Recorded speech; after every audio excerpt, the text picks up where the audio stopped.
Commander Zixthar had made many calculated decisions in his 17 cycles of military service, but ordering the attack on the human medical vessel would be his last. The ship hung in the void like a white pearl against the darkness, its hull emblazoned with the red cross symbol that humans use to denote their healing vessels. The UHMS Nightingale was a Mercy-class hospital ship, unarmed according to all Galactic Convention protocols, carrying nothing but medical personnel and wounded soldiers from the recent skirmish at Proxima Station. "Sir, our sensors confirm no weapon systems," his tactical officer reported, mandibles clicking nervously. "But it's a human ship." Zixthar dismissed the concern with a wave of his primary appendage. His species, the Krell, had not risen to dominance in this sector by showing mercy to their enemies. The humans were winning the war, and this vessel carried their wounded warriors. "Destroy it and you remove future threats. Simple mathematics, fire," he commanded. The first plasma bolt struck the Nightingale amidships, tearing through its medical bay. The second and third followed in rapid succession, crippling its engines and life support systems. Zixthar watched with satisfaction as the great vessel began to list, trailing oxygen and debris. Then his communication officer screamed, "Commander, we're receiving everywhere. Every human frequency is lighting up." The view screen erupted with incoming transmissions. Human faces, dozens of them all speaking at once. Military commanders, civilian leaders, even human physicians in blood-stained surgical gowns.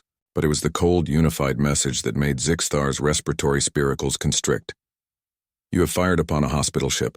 You have violated the Galactic Convention. You have murdered healers and the wounded.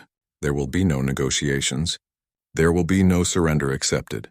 You are now marked." The transmission ended. The silence that followed was somehow worse. "Sir, multiple jump signatures," the tactical officer shrieked. 10, 20, 40 human vessels entering the system." But these weren't warships. Not exactly. Zixthar stared in confusion at the sensor readings. Mining vessels, cargo haulers, colony transports, even a few pleasure craft, all of them converging on his position with a coordination that spoke of pure, focused rage. The first to arrive was a massive ore hauler designated the Iron Will. It shouldn't have been a threat. It had no weapons, but it also had no intention of stopping. The vessel, easily 5 times the mass of Zixthar's destroyer, simply accelerated toward them at full burn. "Evasive maneuvers," he screamed. They almost made it. The ore hauler clipped their port side, and the impact sent them spinning. Hull breaches erupted across 3 decks, but the Iron Will wasn't finished. Its cargo bay doors opened, and it dumped 50,000 tons of raw iron ore directly into their trajectory. Zixthar's ship plowed through the debris field at high velocity. Each chunk of ore might as well have been a kinetic weapon. His vessel's shields, designed to deflect energy weapons, did nothing against simple mass traveling at relativistic speeds. The destroyer's hull was shredded like tissue paper, but the humans weren't done. Oh no, they were just beginning.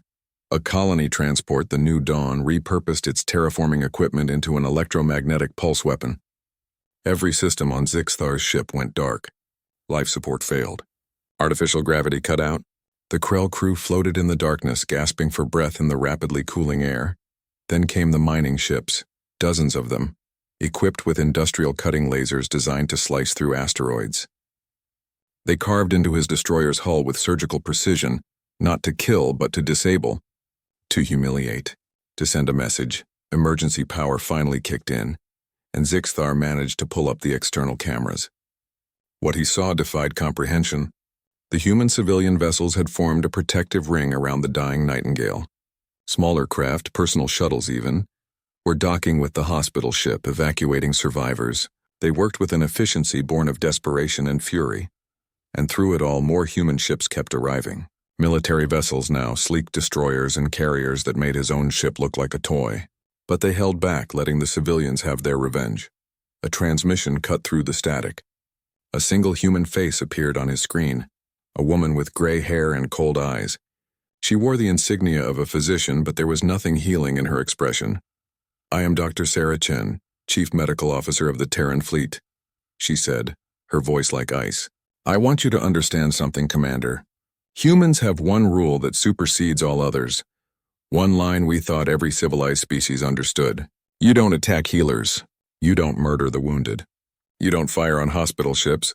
She leaned closer to the camera. Your military will disavow you. The Galactic Council will condemn you. But none of that matters now.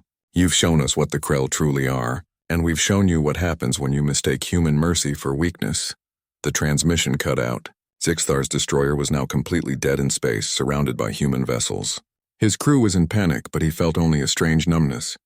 Through the viewport, he could see the Nightingale, battered but still intact, being towed to safety by a dozen civilian ships. A military transport docked with his vessel. Human Marines, faces hidden behind helmets, boarded his ship. They moved through the corridors with precision, securing each Krell crew member. They were efficient, professional, and absolutely silent. No gloating, no anger. Just cold, mechanical execution of duty. As Zixthar was led away in restraints, he passed a porthole that showed the gathering human fleet. There were hundreds of ships now, from every corner of human space, mining vessels and warships, civilian transports and military cruisers, all of them bearing the same symbol, a white flag with a red cross. The message was clear. Humans would paint every ship in their fleet with medical insignia if they had to. They would turn every vessel into a hospital ship, protected by the full fury of their species. Commander Zixthar had learned an important lesson, though it came far too late. Humans were called Deathworlders for a reason. They came from a planet that tried to kill them every day, and they had survived by protecting each other. Their healers were sacred. Their wounded were precious, and their mercy was the only thing more terrifying than their wrath.